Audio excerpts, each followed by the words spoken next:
Bir niyetimiz var o Suriye'ye ziyaret etmek. Çünkü orada bir Tatar köyü varmış. Ve orada 40 yıla kadar hapiste kalan Başar Esad'ın bir esiri pilot, ona emir vermişler ateş açmaya, vatandaşlarını.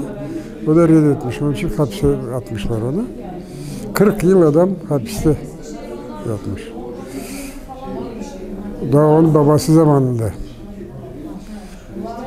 O da şu köyden, Kırım Tatar köyündenmiş. Bizim gazeteciler çok ilgilendiler. Mahsus ona varıp o köye çıkarmak istediler. Ben de dedim eğer yeterli seviyede görüşmeler ayarlasanız ben de giderim dedim. İşte o Suriye'deki Türkiye Büyükelçisi'nin telefonunu bana verdi. O da bana telefon açacak, anlaşacağız. Büyük ihtimal eğer anlaşsak ben o Suriye'yi bir ziyaret etmek istiyorum.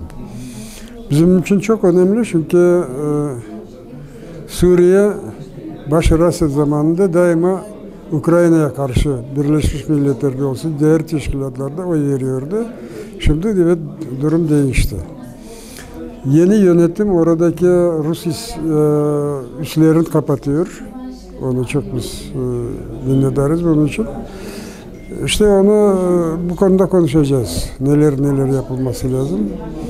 Ve elbette Ukrayna ve yeni Suriye arasında iyi bağlantılar kurulmasını isterdik ve bu yolda çalışacağız.